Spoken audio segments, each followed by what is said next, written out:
You're trying to love this to death, aren't you? I disagree. You're not really for giving law enforcement the power to fight back, are you? I am in favor of giving law enforcement that power and respecting constitutional limits. I don't believe you, Professor. Okay? You're not talking to Bambi's baby brother here. Okay? I've read some of your stuff. I think you'd be more intellectually honest if you just come out and say, I'm on the side of the bad guys here. I think we shouldn't give state and local law enforcement the authority to fight back. You're trying to make it as hard as possible, aren't you? We'll have to disagree on that point, Senator. Nah. You know, you ever heard the expression, watch what they do, not what they say? Hello, Patriots. This is Signal 76 coming at you with another deep dive into how our constitutional freedoms are being undermined right before our eyes. Today, we're exposing the academic elites who are working overtime to tie the hands of our brave law enforcement officers while our borders remain wide open to invasion.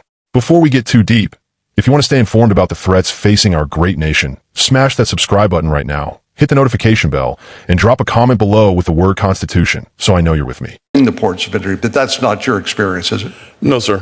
Thank you, sir. Thank you, Senator. Senator Kennedy?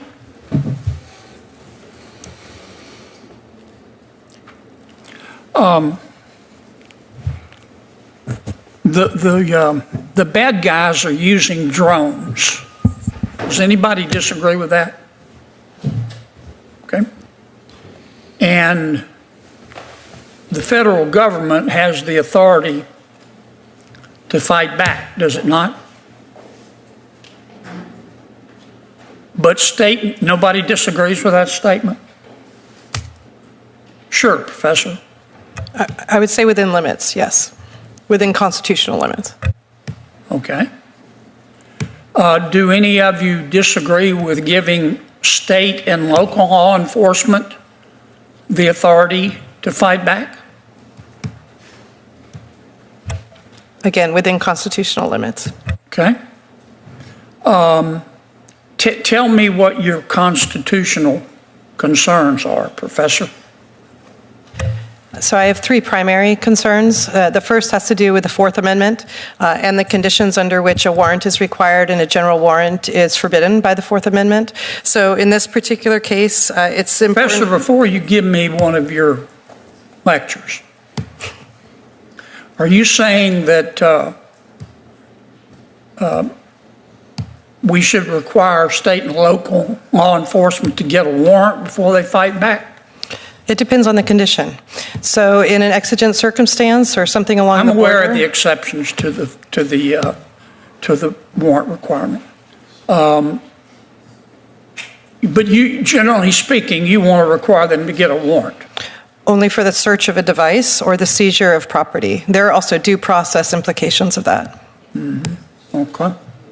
You started to mention another one of your objections. First Amendment. First Amendment. Okay. Any others? Yeah, I also have a state rights, a 10th Amendment concern here, which is that states own the airspace adjacent to the land within their state that's not federally owned, and the current federal provisions don't recognize state sovereignty in that way. So you want to give state and local law enforcement the authority to fight back, but you want to list a whole lot of conditions. Is that a fair assessment? Not a whole lot, but some. There needs to be a nexus to the facility. It can't be any drone anywhere in America if you're concerned about a particular facility, but right now it's too broad. There have to be acknowledgments of First Amendment concerns. So for instance, limiting the covered facilities to the experience and logic test with which the courts use for right of public access, or prohibiting media bans across the board, or setting a time limit before and after special events so they don't extend extensively. This is what a number of state measures already do, and I'd like to see that at a federal level and apply to bring this within the constitutional limits. Sounds like a lot of conditions to me. No, not very many. As long as there's probable cause and the conditions are met, then absolutely you can. Have you ever heard of a legislative practice called loving a bill to death? Yes. Okay. And that's when you take a bill and somebody says, I'm really for this bill, But then they add so many amendments and they screw it up so badly that the bill either becomes ineffective or doesn't pass. Is that a pretty accurate description? Of the term? Yeah. Yes. You're trying to love this to death, aren't you? I disagree. You're not really for giving law enforcement the power to fight back, are you? I am in favor of giving law enforcement that power and respecting constitutional limits. I don't believe you, Professor. Okay? You're not talking to Bambi's baby brother here. Okay? I've read some of your stuff. I think you'd be more intellectually honest if you just come out and say, I'm on the side of the bad guys here. I think we shouldn't give state and local law enforcement the authority to fight back. You're trying to make it as hard as possible, aren't you? We'll have to disagree on that point, Senator. Nah. You know, you ever heard the expression, watch what they do, not what they say? I've watched what you've done. I know what you believe. Or you're on the FISA court? I'm not on the court. No, I'm an amicus for the Foreign Intelligence Surveillance Court and the Court of Review. Okay. Were you there when you guys issued all those bad warrants against Trump's people? I can't discuss my work on the court, unfortunately. Oh, it's top secret, right? You'd have to put me on the American people on double secret probation if you told them the truth, wouldn't you? No.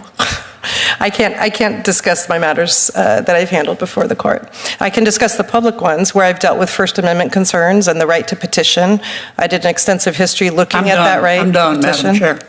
Thank you. Thank you, Senator Kennedy. We're going to turn it over to Senator Blumenthal. Thanks, Madam Chair.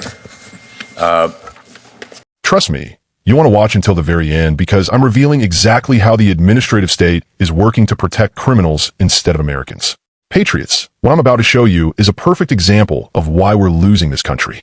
Senator John Kennedy of Louisiana, one of the few straight shooters left in Washington, recently confronted an ivory tower law professor who claims to support law enforcement while simultaneously trying to handicap them with endless restrictions. The issue at hand? Drones.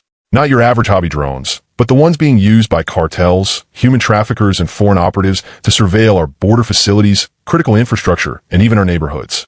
The Biden-Harris administration has left our southern border wide open, and now criminals are using advanced technology to further their invasion. This professor, who, by the way, serves as an advisor to the same FISA court that approved illegal spying on President Trump's campaign, kept claiming he supports giving state and local law enforcement the power to take down these threatening drones. But as Senator Kennedy brilliantly exposed, his actions tell a completely different story. Every time Senator Kennedy asked a straightforward question about protecting Americans, this academic started throwing out a laundry list of constitutional concerns, the Fourth Amendment this, the First Amendment that. Now don't get me wrong, I'll die defending our Constitution. It's the greatest document ever written. But these people aren't protecting the Constitution. They're weaponizing it against the American people. You see, this is how the deep state operates. They never come out and say, we don't want to secure the border, or we don't want to stop criminal activity. Instead, they strangle security measures with endless red tape, conditions, and restrictions until they're completely ineffective. As Senator Kennedy so perfectly put it, you're not talking to Bambi's baby brother here. He called out what many of us have known for years. These academic elites don't actually want solutions. They want chaos. They want an open border. They want law enforcement to be powerless. When backed into a corner, what did this professor do? He hid behind classified information and, I can't discuss that, excuses. Classic deep state playbook. And remember, this is the same FISA court that rubber-stamped the Russia hoax warrants against President Trump and his team. Let's be crystal clear about what's happening. While Americans are being murdered, while fentanyl pours across our border, while human trafficking victims suffer in silence, these bureaucrats and academics sit in air-conditioned offices creating paperwork barriers that protect criminals, not citizens. This is why elections matter. Patriots. This is why we need fighters like Senator Kennedy who aren't afraid to speak the plain truth to power. When he said to that professor, I think you'd be more intellectually honest if you just come out and say I'm on the side of the bad guys here. That wasn't just a soundbite. That was the unvarnished truth that Americans rarely get to hear. What we're witnessing is a deliberate attempt to disarm America, not just of our Second Amendment rights, but of our very ability to defend our sovereignty. They want to create a borderless world where American citizenship means nothing, where American security is sacrificed at the altar of globalism. So what can we do about it? First, we need to support those representatives who are actually fighting for us. Second, we need to get involved locally.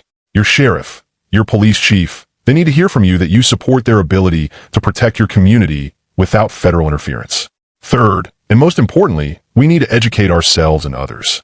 Share this video. Talk to your friends and family. When they tell you it's about constitutional concerns, remind them that the Constitution was created to protect American citizens, not to enable foreign criminals. The battle for America isn't just happening at the border. It's happening in committee rooms, in courthouses, and in classrooms where future generations are being taught that protecting America is somehow wrong or immoral. Patriots, this is our moment. This is when we decide if we still have the courage our founding fathers had when they pledged their lives, their fortunes, and their sacred honor to create this great nation. I believe we do. I believe the American spirit of freedom and self-determination burns just as brightly today as it did in 1776. But that spirit needs voices. It needs your voice. So let me hear from you in the comments. Are you ready to stand up for America?